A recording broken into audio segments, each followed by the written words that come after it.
They always thought I was the family failure, a low-level desk jockey living in my perfect sister's shadow.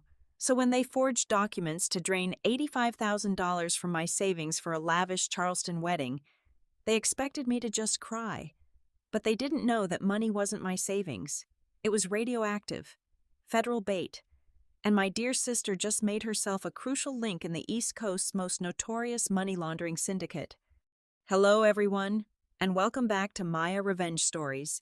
We are so incredibly grateful for your continued presence, but we must share that YouTube has recently demonetized our channel, leaving us without the necessary budget to keep our operations running.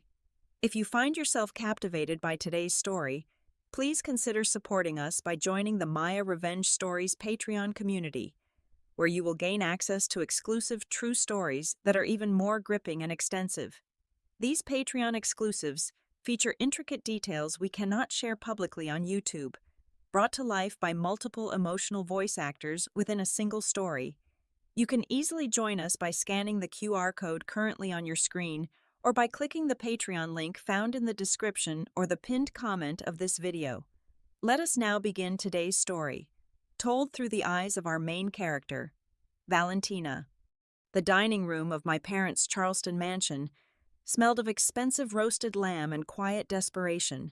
To anyone looking through the massive bay windows from the street, Richard and Eleanor Ellis were the absolute picture of Southern high society. They had the gleaming antique silver, the heavy crystal chandeliers, and the perfectly manicured boxwood hedges lining the driveway. What the neighbors did not see were the 3 separate mortgages suffocating the property, or the dozens of maxed-out credit cards keeping their grand illusion barely afloat. My sister, Chloe, sat directly across from me, radiating the kind of smug satisfaction that only a 29-year-old lifestyle influencer could muster. She was busy adjusting her diamond engagement ring so it caught the overhead light, completely oblivious to the fact that her entire existence was funded by our parents' financial ruin. Next to her sat her fiancé, Julian. He was a sweet, slightly awkward architect who always looked a bit lost in the aggressive theater of my family's dinners. Halfway through the main course, Chloe tapped her crystal wine glass with a silver fork. "I have amazing news," she announced, her voice dripping with artificial sweetness. "I finally solved the budget crisis for the Oakwood estate venue. The wedding is completely paid for."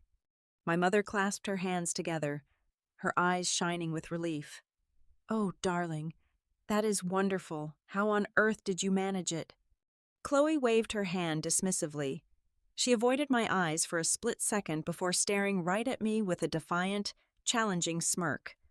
"Well, I remembered that old medical power of attorney Valentina signed for me years ago when she had her appendix removed.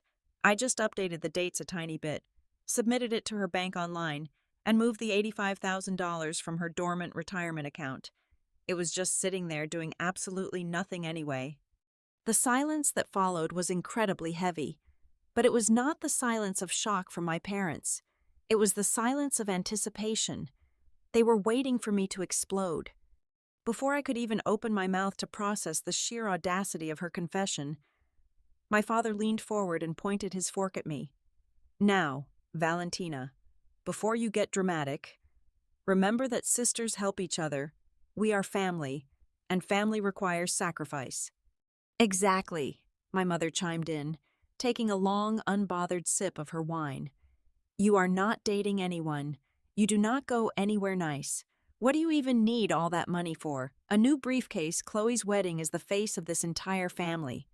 We have highly important people coming from all over the coast. We cannot have her getting married in some cheap community center just because you want to hoard your little savings." Julian dropped his fork onto his porcelain plate with a loud clatter. His face had gone completely pale, his eyes darting between Chloe and my parents. "Wait, Chloe, are you serious? You forged a legal document to take her money? Is that not highly illegal?" "Oh, relax, Julian," my father barked, waving away the young man's concern like a pesky fly. "It is an internal family matter. Nobody is calling the police over a simple sisterly loan. She will pay it back eventually." They expected me to cry. They expected me to scream, to flip the table, to storm out of the house in a fit of hysterical tears, securing my permanent role as the unstable, jealous older sister. Instead, I felt a chilling, absolute wave of calm wash over my entire body.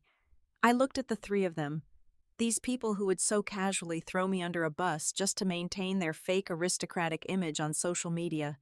"I see," I said softly. My voice was dangerously steady, entirely void of any tremor. Chloe blinked, clearly unsettled by my lack of hysterics. She leaned back slightly. "So, you are not mad?" I leaned forward, resting my chin on my folded hands. "I just have one question. Chloe, when you wired those funds today, who exactly did you send them to?" Chloe scoffed, rolling her eyes as if I were bothering her with trivial accounting details. "I sent it directly to my luxury event broker. His name is Sterling Vance. He handles all the high-end vendors in the city. Why does it matter?" Sterling Vance. The name echoed in my mind like a gunshot ringing through a silent forest.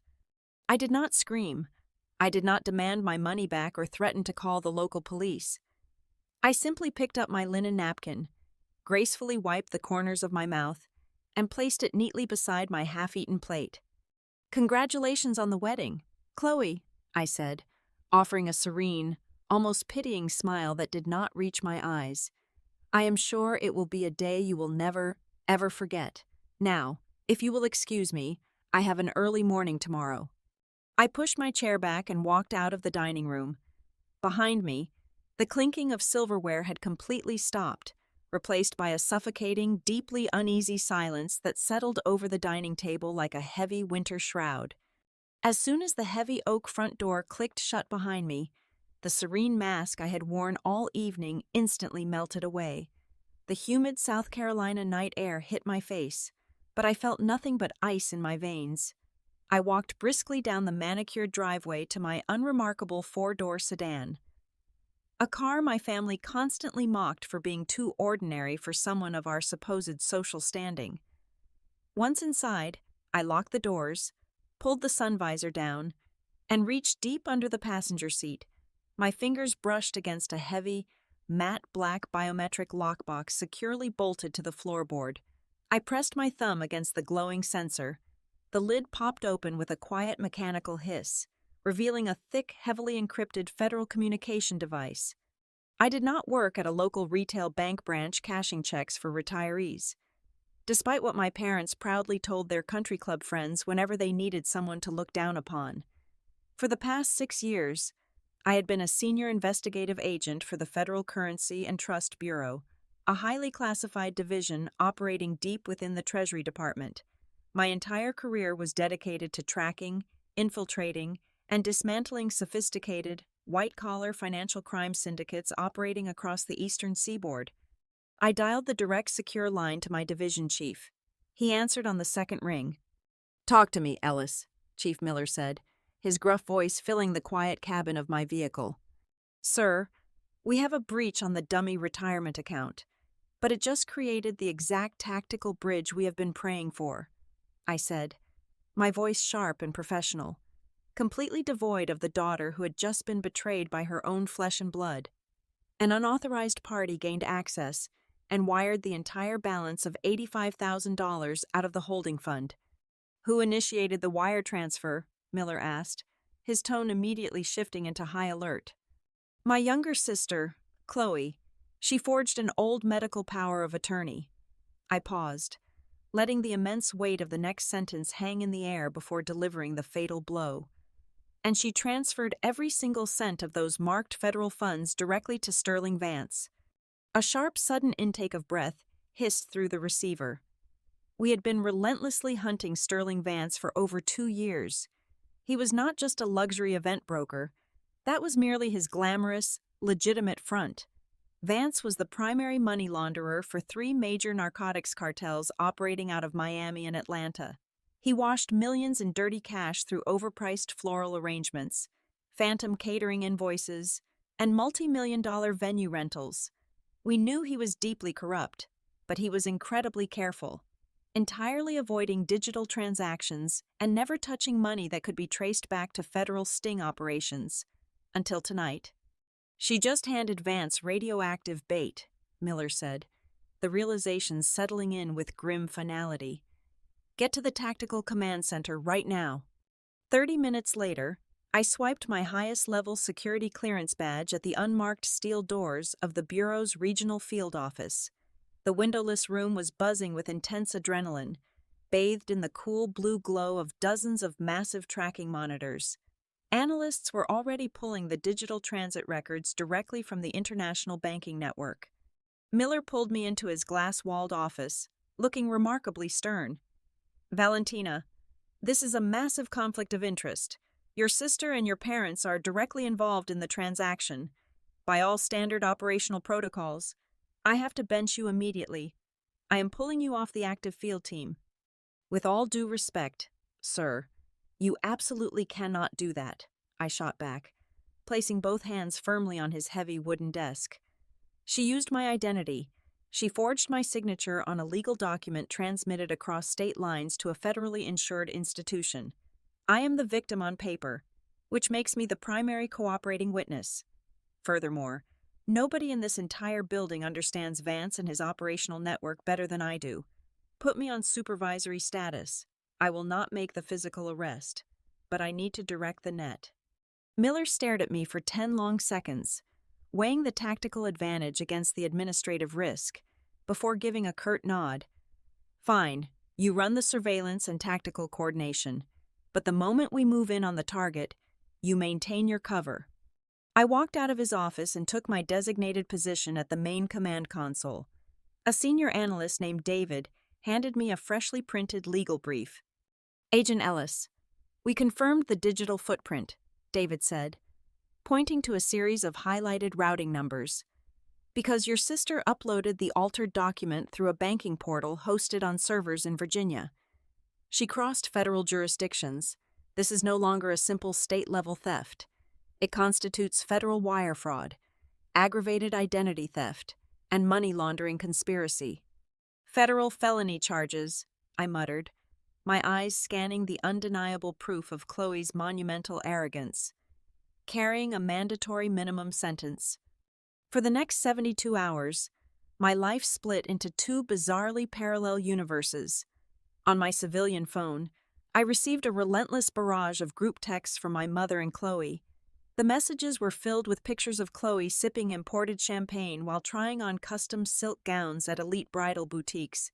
They bragged endlessly about the expensive caviar tasting menu and openly mocked me for missing out on the fun because I was stuck at my boring, low-paying desk job.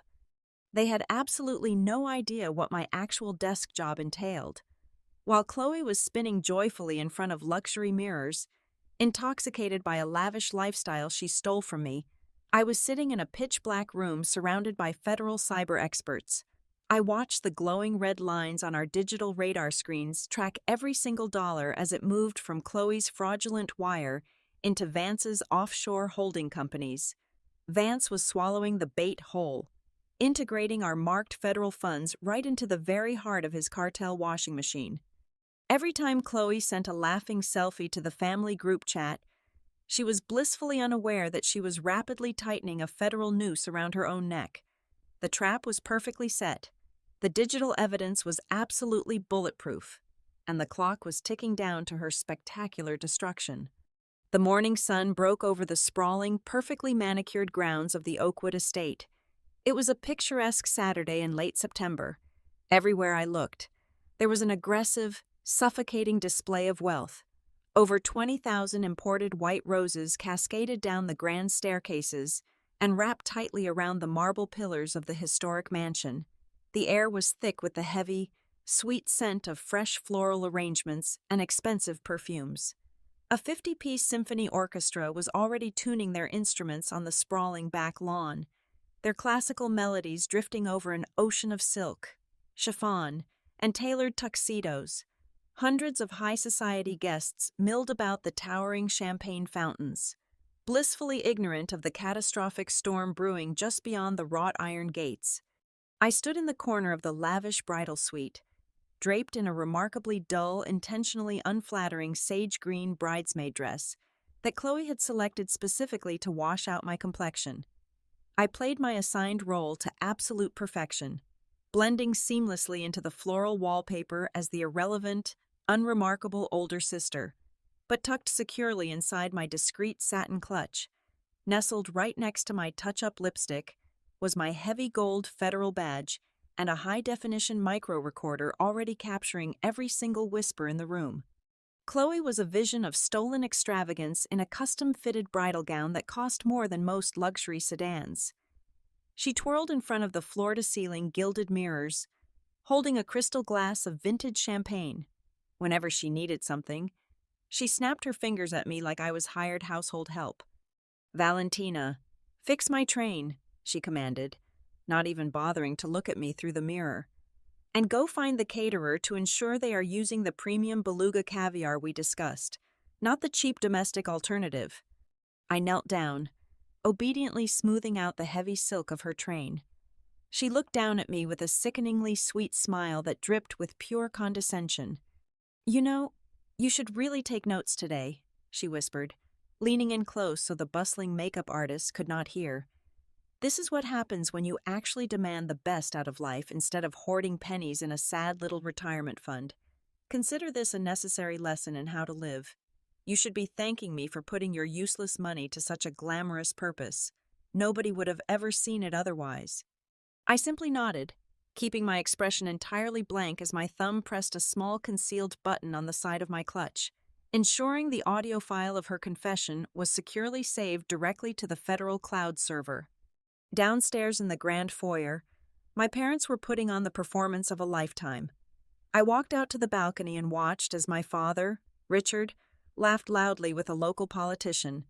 He was swirling a glass of expensive scotch and loudly bragging about his supposedly vast real estate portfolio and recent market acquisitions. A few feet away, my mother, Eleanor, was busy showing off her rented diamond necklace to a group of wealthy socialites, acting as if she were the undisputed queen of Charleston high society. It was a breathtakingly pathetic theater of absolute denial. They were projecting an image of boundless generational wealth to their peers, desperately trying to mask the reality that they were drowning in insurmountable debt. They stood mere hours away from total financial collapse, entirely oblivious to the fact that they were currently hosting a massive federal crime scene. The grand illusion began to fracture exactly 45 minutes before the ceremony was scheduled to begin. I was standing near the grand archway when a tall, imposing man in a sharp charcoal suit pushed his way aggressively through the crowd of laughing guests. It was Sterling Vance. The master money launderer looked visibly agitated, his eyes darting around the room. He cornered Chloe in a secluded, dimly lit hallway near the estate library, forcefully grabbing her by the arm. I slipped silently behind a thick marble column, remaining perfectly hidden but well within earshot, my right hand resting casually near the opening of my clutch. "We have a slight problem, sweetheart," Vance hissed, his voice low, gravelly, and incredibly menacing. "My offshore floral vendors and the secondary caterers need their final surcharge cleared right now. I need $20,000 in untraceable cash, today, or this entire circus shuts down before you even walk down the aisle." Chloe turned completely pale, her arrogant, untouchable facade shattering instantly into sheer panic. "I do not have any more cash," she stammered, looking around frantically to see if anyone was watching. "I transferred you everything I took from my sister's account, every last cent. You promised that was all of it." Vance leaned in much closer, his demeanor completely dropping from a polite luxury event planner to a hardened cartel associate. "You better find it, little girl. People in my line of work do not accept delays or excuses." He released her arm with a rough shove and disappeared back into the sea of guests. The pieces were fully in place, the wire fraud was confessed to on tape, and the primary target was physically on the premises, actively attempting to extort more illicit funds. It was time to close the net. I scanned the chaotic, glittering room and spotted Julian standing near the towering mahogany doors of the chapel. The groom looked entirely overwhelmed, shifting uncomfortably in his bespoke tuxedo, totally out of place among the superficial elite. I walked up quietly behind him and gently touched his shoulder. He turned around, offering a weak, highly nervous smile. "Hey, Valentina?" He sighed heavily. "Just waiting for the grand show to start. Is she ready?" I looked him dead in the eyes, stripping away the meek, submissive sister persona I had worn for 29 years. My gaze was absolute ice, sharp and deeply serious. "Listen to me very carefully. Julian," I said, my voice barely above a whisper but carrying an undeniable, terrifying weight. "You are a genuinely good man, and you do not deserve the mess that is about to happen here.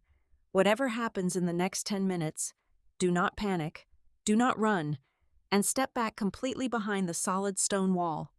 Before he could even process the warning or formulate a single question, I turned my back and walked straight toward the center of the grand hall.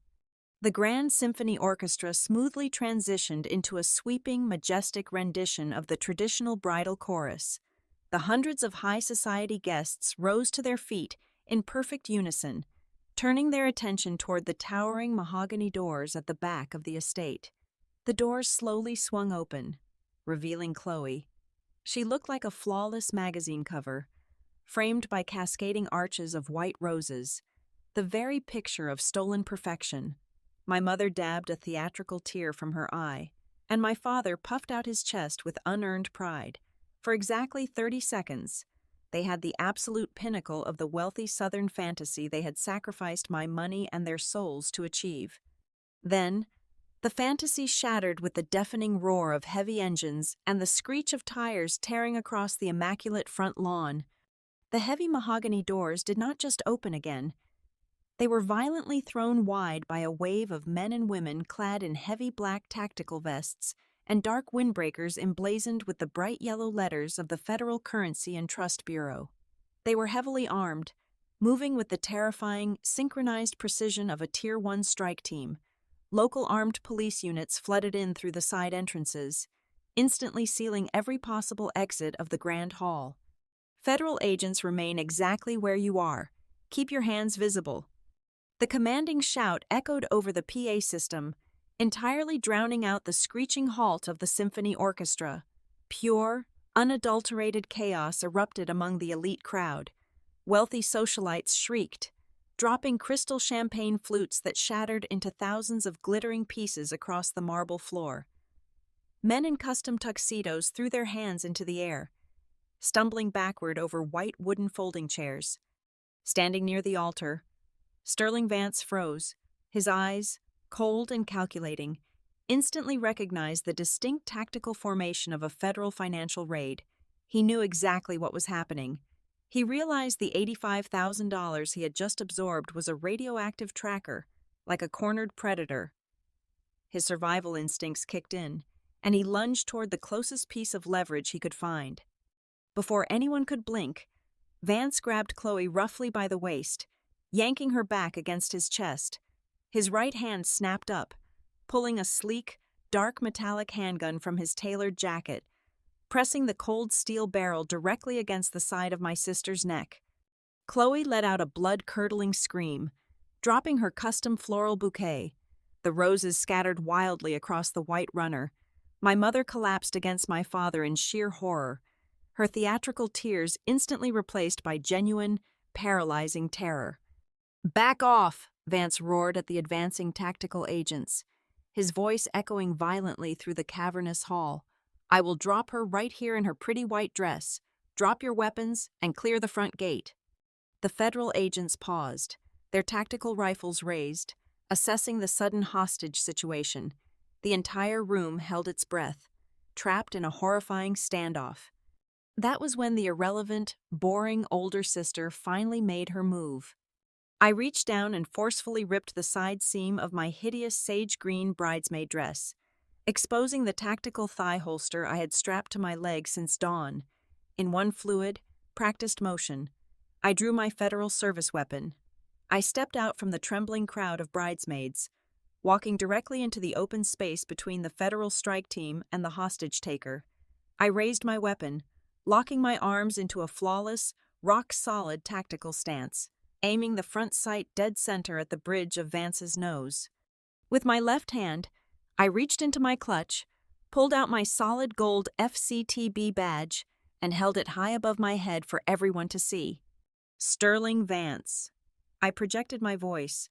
It was not the quiet, submissive voice of Valentina the bank teller. It was the icy, booming, and authoritative command of a senior special agent.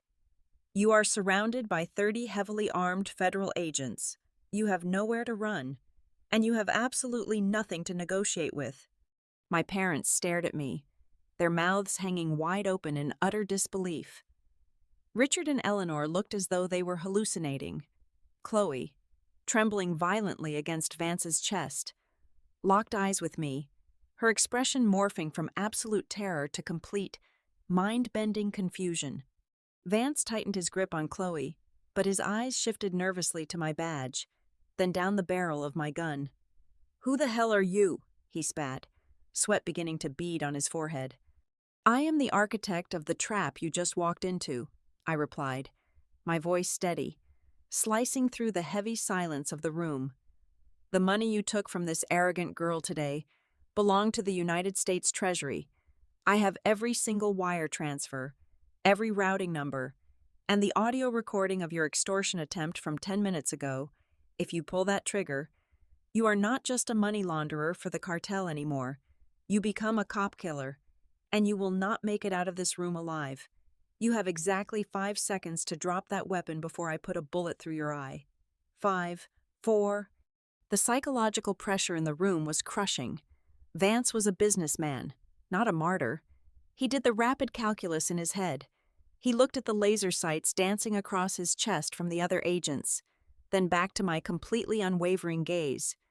3. Vance slowly lowered the weapon, his shoulders slumping in total defeat. He tossed the handgun onto the white aisle runner, raised his hands in the air, and shoved Chloe away. In a fraction of a second, 4 agents tackled Vance to the ground, slamming his face against the marble floor and securing heavy steel handcuffs around his wrists. I smoothly holstered my weapon and clipped my federal badge to the belt of my ruined bridesmaid dress. I did not rush to comfort my sister. I stood tall, radiating cold, professional authority. Chloe, completely unmoored by the sudden violence and the shocking revelation of my identity, collapsed onto the floor. Her knees hit the dirt tracked in by the tactical boots, staining the hem of her $80,000 wedding gown with dark, muddy footprints. She sat there trembling uncontrollably, her perfect makeup ruined by streaks of mascara, staring up at me as if I were a terrifying stranger. The sister she had mocked, bullied, and stolen from was currently commanding the strike team that had just leveled her entire world. My parents finally broke out of their paralysis and rushed forward, completely ignoring Vance and running straight toward me. "Valentina." "What on earth is the meaning of this?" my father demanded, his face turning purple with rage and confusion, still clinging to his desperate illusion of control. "Tell these men to leave immediately. You are ruining your sister's wedding." "I am not ruining anything, Richard," I said coldly, using his first name, permanently severing the familial tie.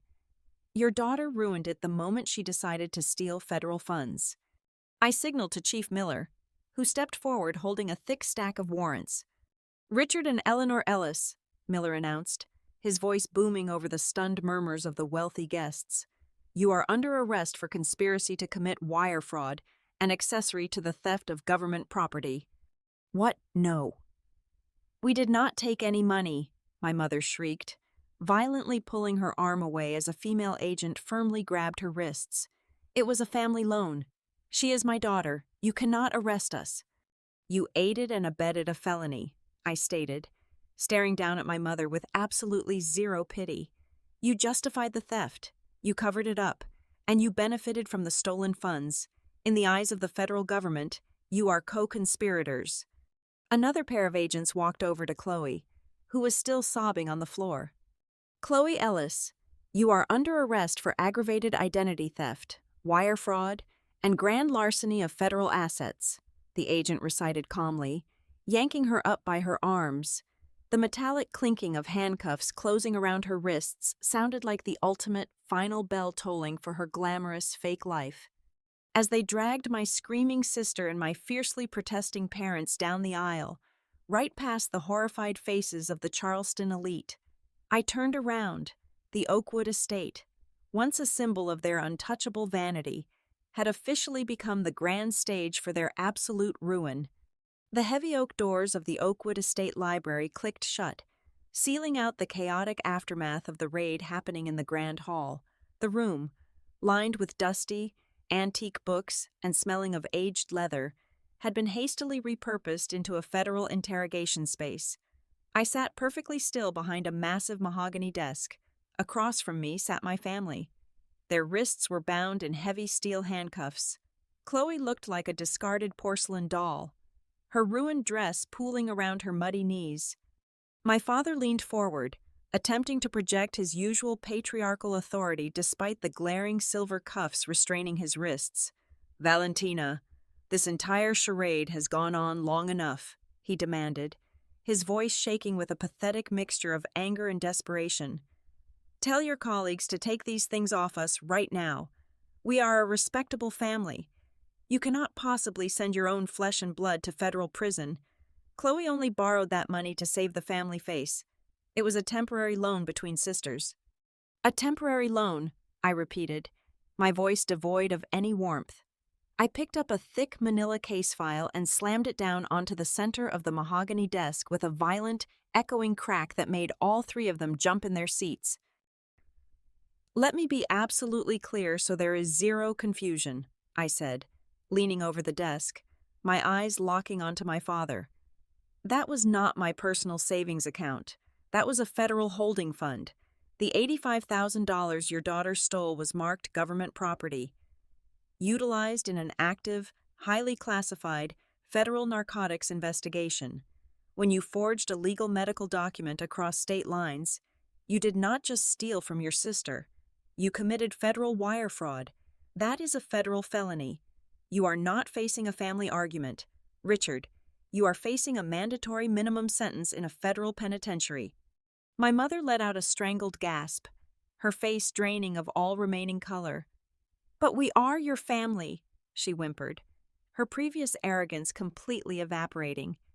"You have to protect us. We raised you." "You raised a scapegoat," I corrected her coldly. "You wanted a punching bag, but you accidentally created a federal agent." Before Eleanor could launch into another manipulative plea, the heavy library doors opened. Julian walked in. He had taken off his bespoke tuxedo jacket and loosened his silk tie. He looked utterly exhausted, but his eyes were clear, hardened by the brutal reality he had just witnessed. Chloe immediately perked up, a desperate glimmer of hope flashing in her tear-stained eyes. "Julian, baby, please," she cried out, straining against her handcuffs. "Tell them it is all a big misunderstanding. Tell them we are getting married." Julian walked directly to the desk. He did not look at me or my parents. He kept his eyes entirely focused on Chloe.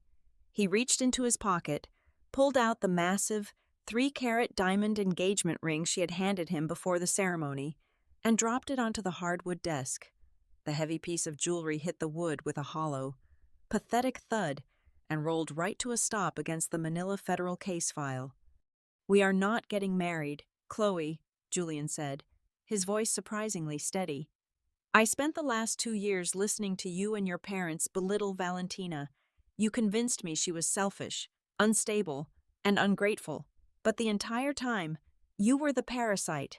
You forged a legal document to rob your own flesh and blood, all to throw a party to impress people who do not even care about you.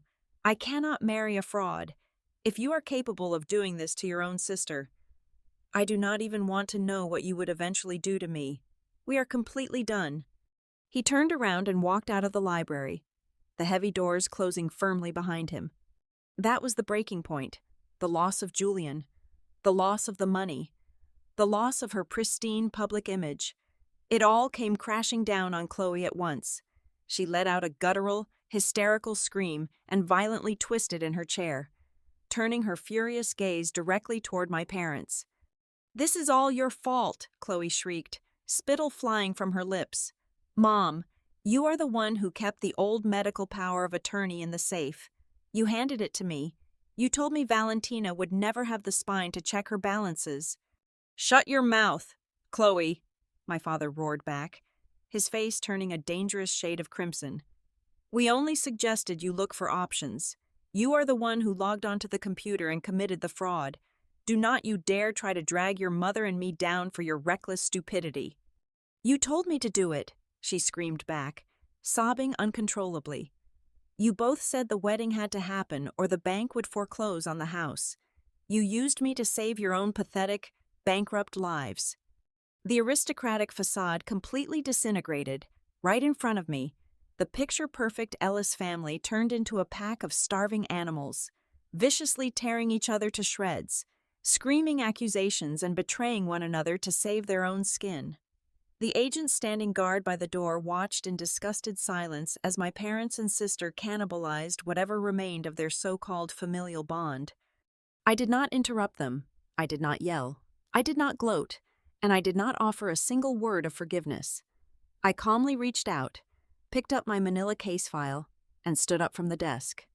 I walked slowly toward the heavy oak doors, the sounds of their vicious, pathetic screaming echoing off the library walls.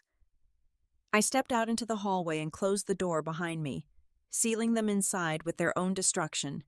Leaving them to rot in that self-made hell was the most absolute, devastating sentence I could ever deliver. 3 weeks after the raid at Oakwood Estate, the heavy, humid air of Charleston was replaced by the crisp, sterile climate of the underground parking garage at the federal building. I was walking to my car after a grueling 14-hour shift when 2 figures stepped out from the shadows of a concrete pillar. It was Richard and Eleanor. They looked entirely unrecognizable from the arrogant aristocrats who had hosted that doomed wedding. My father's designer suit hung loosely on his shrinking frame, and my mother's hair was entirely devoid of its usual expensive salon blowout. They looked like cornered, desperate animals. "Valentina, wait," my father barked, stepping directly into my path. The familiar tone of entitled authority was still there, masked thinly by exhaustion. "You are violating the terms of your bail by being here, Richard," I stated, not breaking my stride until I was exactly 6 feet away from them. My mother stepped forward, her eyes narrowing with a venomous glare. "We are not here to beg. We are here to give you one final ultimatum. You are going to call your director tomorrow morning and drop the forgery charges against us and your sister. You will say it was a terrible misunderstanding." "And why would I commit perjury for you?" I asked, keeping my hands casually resting inside the pockets of my trench coat. A nasty, triumphant smirk crossed my father's face. "Because if you do not, we have an exclusive interview lined up with 3 major news outlets. We are going to tell the world how a rogue federal agent maliciously framed her own innocent family just to secure a high-profile promotion. We will completely destroy your career. Valentina, you will lose everything, just like you made us lose everything." For a brief moment, the parking garage was perfectly silent.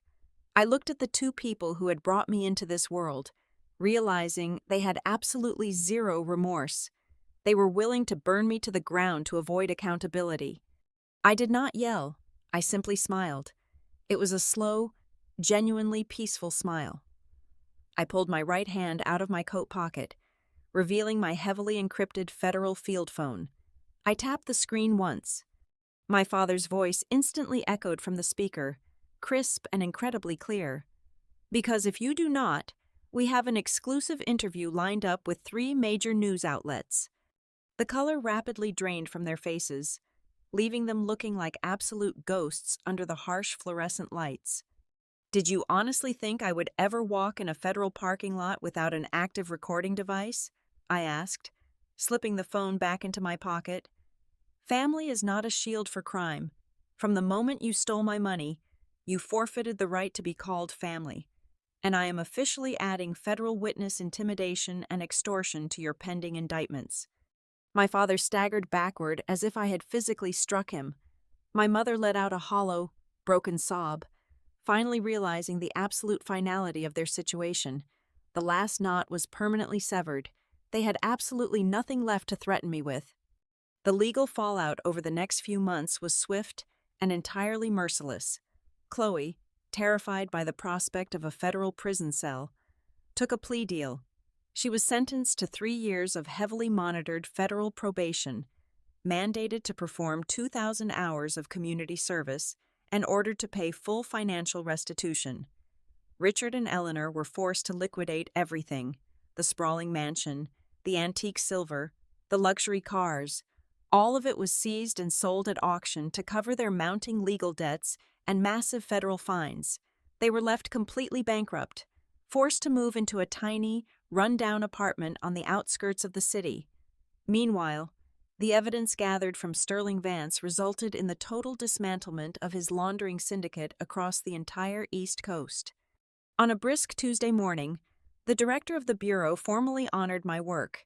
He handed me a gold plaque and the keys to a sprawling corner office on the top floor, officially naming me the new head of transnational financial crimes. Later that same afternoon, I sat at a quiet, sunlit table outside a small local cafe. The bell above the door chimed, and Julian walked out holding 2 cups of black coffee. He looked relaxed, wearing a simple flannel shirt, entirely free of the suffocating, toxic weight of the Ellis family. He handed me a cup and sat across from me. We did not talk about the wedding, the money, or the raid. We just smiled, raising our paper cups in a quiet toast to genuine, unburdened new beginnings. As the sun began to set, I stood in my new office, looking out through the massive floor-to-ceiling glass windows at the glittering city skyline below. I was no longer the submissive, quiet girl hiding in the shadows. I was an iron-willed protector of justice. I had learned the most valuable lesson of all. True karma does not come from acts of cruelty or bitter revenge. Karma simply comes from stepping aside and letting the boundless greed of others entirely destroy themselves. Thank you so much to everyone for staying with me and listening to this incredible journey. I would love to know where you are all listening from today. So please let me know in the comments below if you found today's story engaging and want to help us keep this channel alive.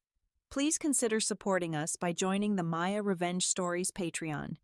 There, you will find our most gripping, exclusive true stories that are too intense to publish publicly on YouTube. You can easily join by scanning the Patreon QR code currently on your screen, or by clicking the link provided in the video description and the pinned comment. Thank you again, and I will see you in the next story.